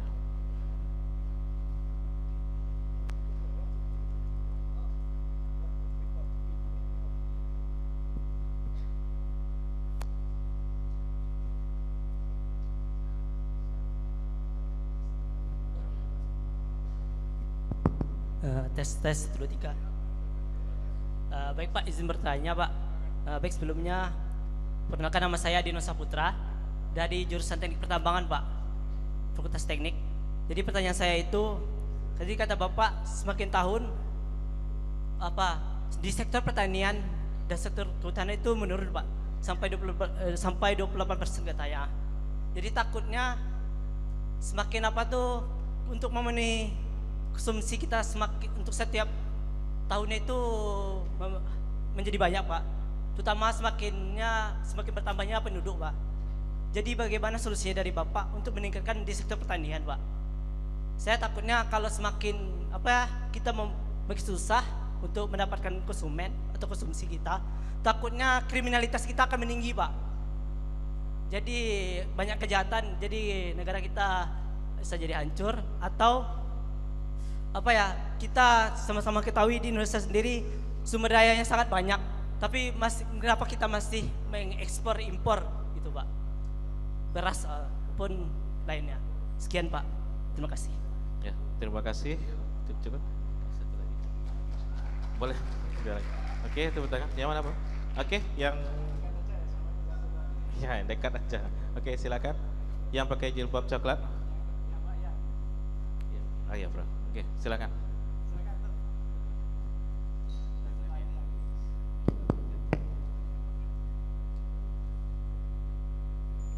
Assalamualaikum warahmatullahi wabarakatuh. Perkenalkan, nama saya Winda Yuliasari dari jurusan Ilmu Administrasi Negara BP 2021.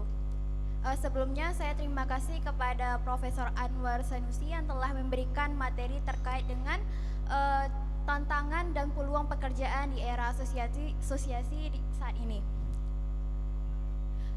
Sebelumnya Pak, saya izin bertanya Pak. Seperti yang Bapak jelaskan sebelumnya, bahwasanya salah satu peluang pekerjaan yang menjanjikan saat ini adalah pekerjaan yang memanfaatkan keterampilan digital. Dan salah satu keterampilan yang saya ingin kembangkan yaitu desain grafis Pak.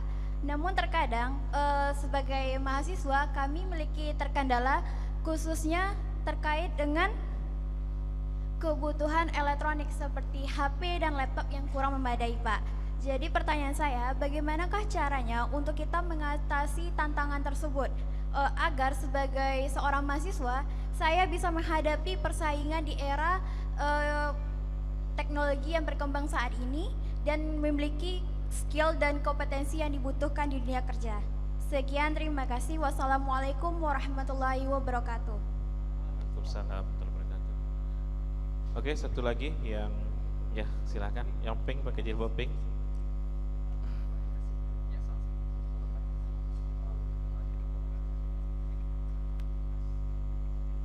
Assalamualaikum warahmatullahi wabarakatuh. Terima kasih banyak untuk Prof. Anwar Sanusi sudah hadir ke Kota Padang dalam rangka job fair yang diadakan oleh WNP. Perkenalkan, saya Fadilah Mutia, mahasiswi tahun akhir di Pendidikan Biologi WNP. Tadi saya sempat singgah ke standnya Kemnaker, yang mana saya pikir tadi ada open hiring atau sejenis, tapi ternyata di standnya Kemnaker itu menawarkan ada Polteknaker, yaitu penerimaan atau beasiswa bagi barangkali adik-adik kita yang di SMA gitu. Namun seperti yang dijelaskan di presentasi Prof, itu ada unsinkron ya Prof. Karena yang ditawarkan di sini kan seperti pekerjaan K3, relasi industri dan sejenis, yang mana itu sebenarnya di universitas juga udah ada, misalnya jurusan psikologi dan sejenis. Sedangkan di pemaparan Prof tadi kan ada permintaan green job, yang kebetulan saya juga tergabung di salah satu komunitas yang juga berbasis gimana penanganan isu persampahan gitu. Yang di sini sebenarnya kami juga menengok sebagai aktivis di lingkungan yang mengelola isu persampahan, ada peluang besar untuk kami bisa jadi green jobber di masa depan gitu.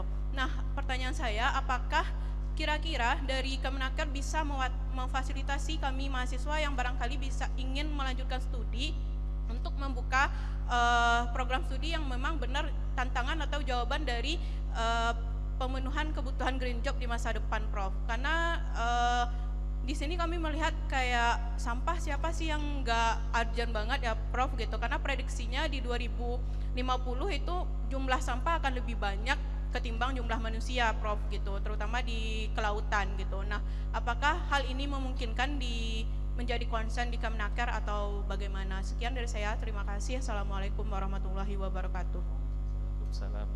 Ya, ini berarti cukup ya. Jadi kita langsung saja mungkin ditanggapi oleh Bapak Sekjen kita, yaitu Profesor Dr. Anwar Sanusi. Terima kasih. Pertama saya apresiasi ya, tepuk tangan kepada 5 penanya. Luar biasa, pertanyaannya sangat baik. Makasih kepada Uni Safitri, kemudian Uda Eka, kemudian Pak Uda Saputra, ya Uni Winda ya, dan juga terakhir kepada Uni Fadilah Mutia. Mudah-mudahan namanya tidak keliru ya, saya tangkap, kalau keliru mohon dimaafkan. Yang pertama terkait dengan tadi adalah dari Mbak Safitri mengenai satu bidang. Gimana caranya kami istilahnya menemukan bidang kami. Jadi gini pengalaman ya, ada memang sebetulnya ketika sebelum masuk kerja, ini kita sudah memiliki keahlian, keterampilan yang membedakan antara satu orang dengan yang lainnya. Karena apa? Anda sudah terasah di dalam sebuah pengalaman di mana di situ Anda sudah berinteraksi dengan pekerjaan sebenarnya. Kebetulan Anda mungkin sudah magang. Magang yang benar loh ya. Magang di satu tempat dan di situ Anda menemukan bahwa dari magang ini saya ternyata ahli di dalam bidang ini. Fisika kan luas ya. Belum lagi mungkin ini fisika murni atau fisika engineering. Nah ini kan perlu kita dalam hidup kita ini adalah betul-betul tadi mendapatkan tempat untuk kita betul-betul melihat kemampuan kita sebenarnya. Tapi kalau tidak, adalah ketika pekerjaan itu Anda mulai melihat kira-kira Anda di dalam pekerjaan ini cocoknya di mana.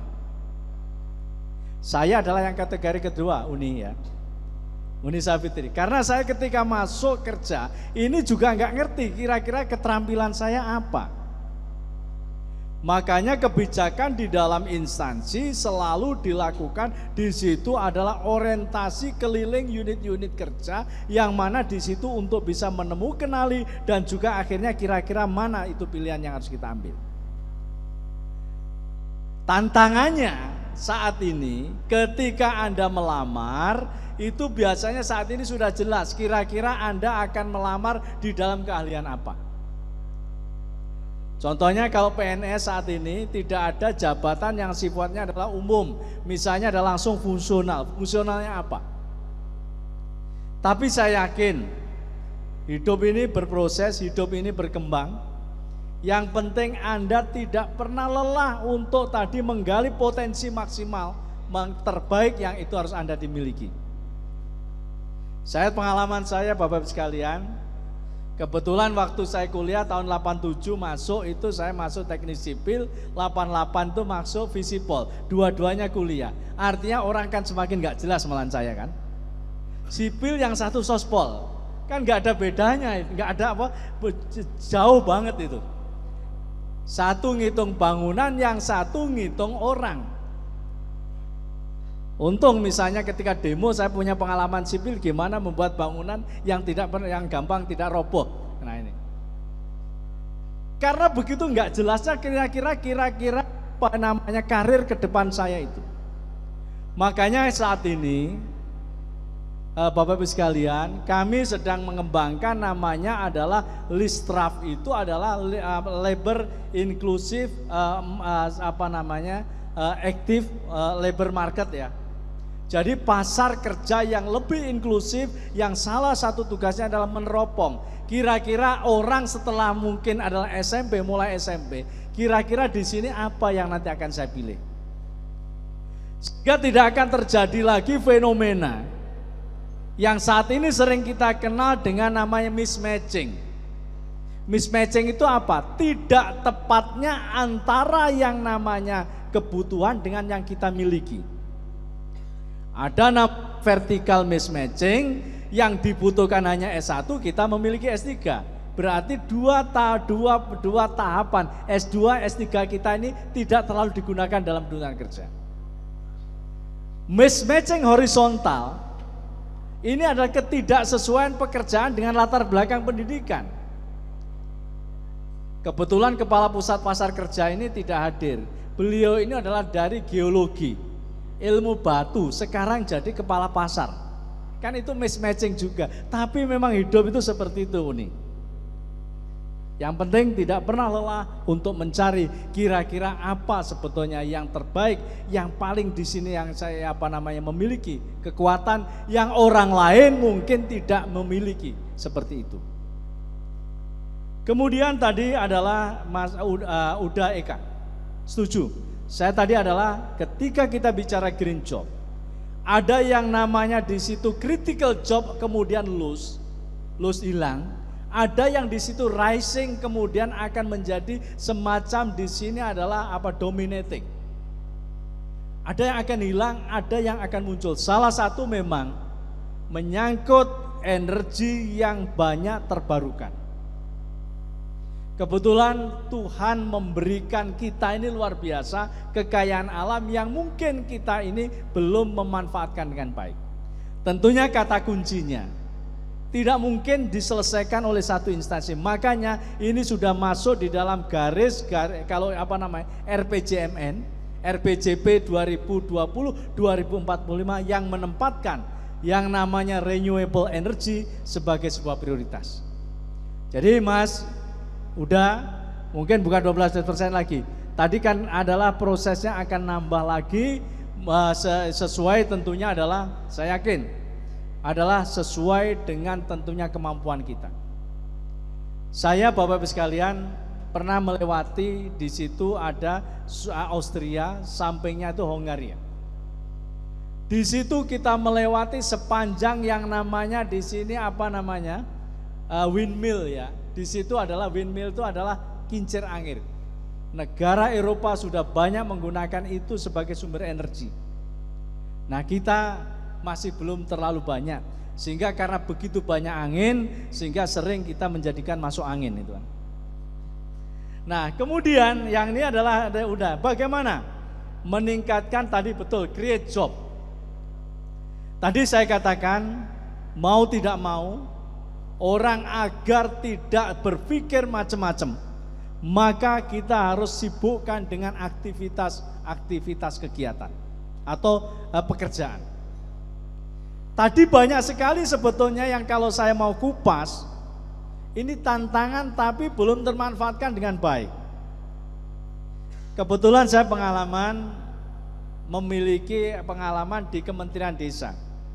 Sebelum saya jadi sekjen di Kementerian Ketenagakerjaan, 5 tahun 3 bulan saya sekjen di Kementerian Desa yang waktu itu adalah pertama kali dana desa diluncurkan.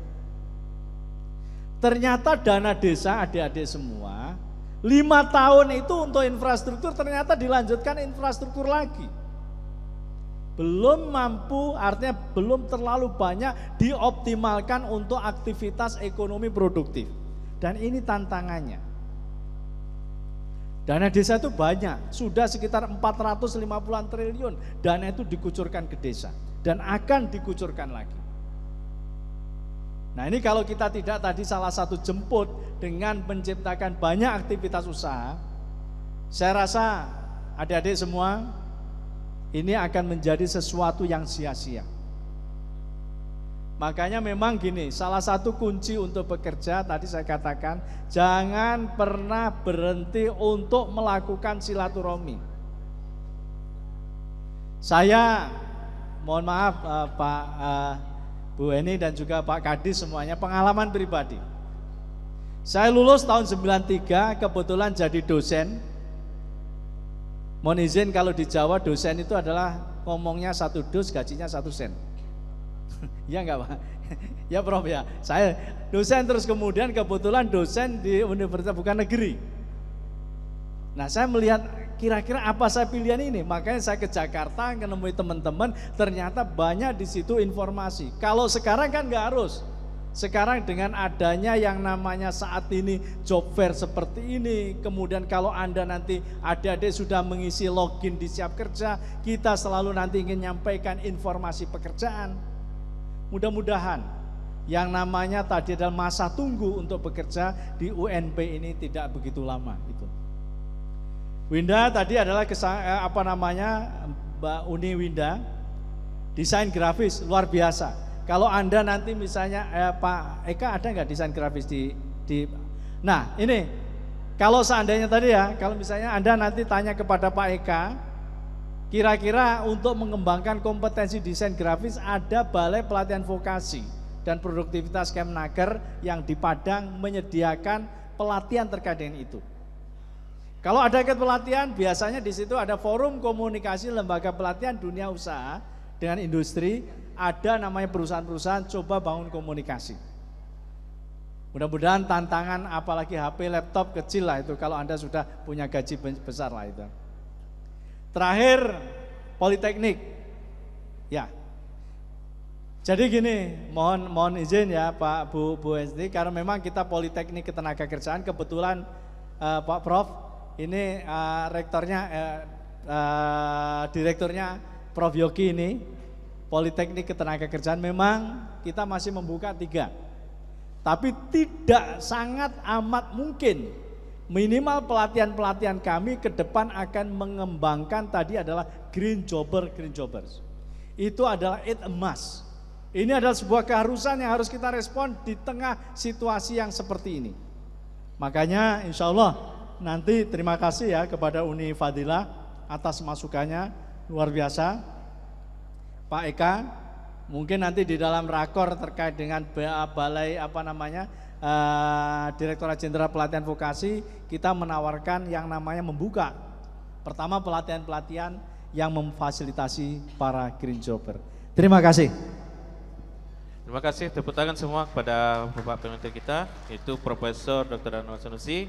Yang mana tadi ada saya tanggap sedikit adalah pekerjaan harus memiliki sama dengan si. Nah mungkin untuk sebelum penutup acara kita pada siang hari ini, dan mungkin ada sedikit quotes dari Prof untuk memotivasi bagaimana tantangan untuk menjawab tantangan untuk dunia kerja ke depannya. Silakan Prof. Ya. Oke, silakan Prof, sekalian nutup aja Prof.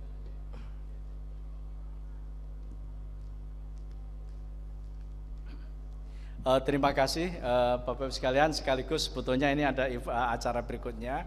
Sebetulnya saya sudah minta mohon kepada Pak Rektor untuk menutup kegiatan job fair kita hari ini. Namun demikian karena beliau ada kesibukan lain, meminta kembali saya untuk menutup. Terima kasih. Assalamualaikum warahmatullahi wabarakatuh. Selamat sore dan salam sejahtera untuk kita sekalian. Yang saya hormati Kepala Dinas Tenaga Kerja Sumatera Barat, Pak Insinyur Nizamul Muluk MSI. Terima kasih Pak Kadis yang sudah bertahan sampai saat ini. Pak Kadis Naker Kota Padang juga, Pak Ketua BP2MI. Terima kasih juga Pak Aryadi, Pak Bayu Aryadi. Kemudian juga yang saya hormati seluruh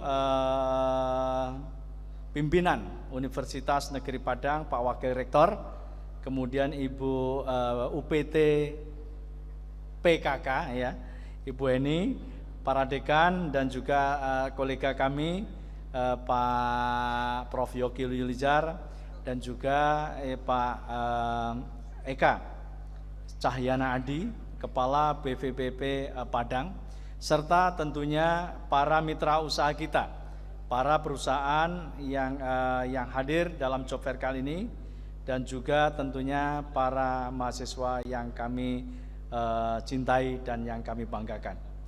Alhamdulillah event yang kemarin sudah dibuka oleh Pak Gubernur bisa berjalan sangat lancar hingga tadi terakhir kita tutup dengan adanya satu kuliah umum yang tadi sudah saya sampaikan. Berdasarkan laporan dari job fair yang dilakukan secara hybrid, ini diikuti oleh 51 perusahaan. Mohon maaf tadi Bu Eni saya menyebutnya 50, ternyata ada satu ya yang kemudian dari berbagai sektor dan lapangan usaha. Selain itu pada job fair Sumatera Barat 2024 ini ditawarkan 1.567 lowongan kerjaan dari dalam dan luar negeri yang semoga dapat dimanfaatkan oleh para pencari kerja di Sumatera Barat. Saya rasa ini kalau dari sisi jumlahnya masih sangat sedikit. Insya Allah nanti pada event berikutnya kita bisa menyiapkan Pak Kadis ya. Saya rasa minimal adalah 3.000, bahkan mungkin bisa sampai di angka 2 digit lah, misalnya 10.000 ke atas. Saya ingin menyampaikan terutama kepada Bapak Ibu sekalian, adik-adik, saya 2 minggu yang lalu baru dari Jepang ketemu dengan Presiden JICA dan juga ketemu dengan Direktur Jenderal Imigrasi Kementerian Kehakiman. Dan besok insya Allah minggu depan saya ketemu lagi, akan ke Jepang lagi, ketemu dengan Wakil Menteri Kementerian Kesehatan, Ketenagakerjaan dan juga Kesejahteraan. Dan itu intinya satu, gimana kita memanfaatkan peluang, terutama adalah besarnya pasar kerja yang ada di Jepang dengan kita banyak mengirim tenaga kerja kita ke sana. Kemarin kami dalam diskusi, Jepang ini membuka untuk 5 tahun ke depan 2045, kalau sebelumnya ini hanya 343.000, ke depan ini akan ditingkatkan menjadi 842.000, bahkan mendekati 1 juta angkatan kerja, tenaga kerja asing yang akan masuk di dalam pasar kerja di Jepang. Dan untuk itu mereka menggarisbawahi, mau tidak mau, ini kompetensi harus menjadi persyaratan. Tapi the most important thing itu adalah bahasa dan pengenalan budaya, ini adalah juga penting. Saya rasa tantangannya adalah ada di dalam pengenalan budaya. Kami ingin, bahasa. Karena bahasa di Jepang itu levelnya cukup rumit. Jadi ada N5, Nihongo 5 sampai Nihongo 1. Sehingga mau tidak mau kalau adik-adik ingin mengisi pasar tenaga kerja di sana, saya rasa kalau Anda semua, adik-adik semua adalah bukan dalam level semi skill, adalah level profesional. Level profesional pun banyak terbuka. Makanya mudah-mudahan nanti di dalam job fair berikutnya mampu kita tampilkan kira-kira sektornya apa saja, kebutuhannya apa saja, kualifikasi dibutuhkan apa saja. Sehingga ini bisa tinggal langsung ngeklik dengan ketersediaan pasar kerja kita. Dan observasi saya secara sekilas, ternyata banyak yang namanya tenaga kerja Indonesia itu didominasi oleh, selain pertama adalah dari Provinsi Bali, yang terbesar adalah dari Provinsi Sumatera Barat. Saya banyak ketemu UDA sama UNI di Jepang. Nah ini mungkin mudah-mudahan di dalam job fair berikutnya ini bisa kita manfaatkan dengan sebaik-baiknya. Nah dalam catatan dengan kami dari 1.567 lowongan ini, jumlah pencari kerja ini juga ternyata sedikit, Pak Warek ya dan Bu Eni, hanya 1.082 orang yang offline dan 1.620 yang orang, sehingga total pelamarnya baru 3.360. Jadi mudah-mudahan job fair Sumatera Barat tahun depan atau akhir tahun ini kalau masih ada, ini betul-betul kita bisa manfaatkan dengan sebaik-baiknya menjadi event untuk mempertemukan antara tadi adalah di sini adalah pencari kerja dengan yang memberi kerja. Mudah-mudahan tentunya meskipun ini sudah kita maksimal, saya rasa ini adalah merupakan awal. Ya insya Allah untuk masa-masa yang akan datang kita bisa melaksanakan dengan sebaik-baiknya. Akhirnya tentunya tadi ada wejangan ya, kira-kira gimana? Adik-adik, yang penting yang saya pesannya, karena tadi kebetulan saya banyak ngomong Jepang, ada satu peribahasa yang ada di Jepang itu yang selalu dipegang oleh orang Jepang. Yakni ada ini dalam bahasa Jepangnya ya, Nana Koroba Yaoki. Artinya 7 kali Anda jatuh, 8 kali Anda bangkit. Artinya Anda bangkitnya itu lebih banyak. Jadi kegagalan biasa. Nah, keberhasilan itu adalah selalu tidak pernah salah alamat, hanya kepada orang yang berusaha. Silahkan gali kompetensi Anda. Kalau Anda belum menemukan di kampus, gali di tempat lain. Insya Allah kalau Anda selalu berusaha, Anda akan menemukan. Akhirnya dengan mengucapkan Alhamdulillahirrabbilalamin, Job Fair Sumatera Barat yang telah dilaksanakan sejak tanggal 7 hingga hari ini tanggal 8 Mei secara resmi kami nyatakan ditutup. Terima kasih. Kami sekali lagi mohon maaf yang sebesar-besarnya atas kekurangan kami terutama dari Kemnaker. Insya Allah mudah-mudahan di masa yang akan datang kita bisa melaksanakan dengan baik. Terima kasih. Akhirul kalam. Wallahu muwaffiq ila aqwamit thoriq. Wassalamualaikum warahmatullahi wabarakatuh.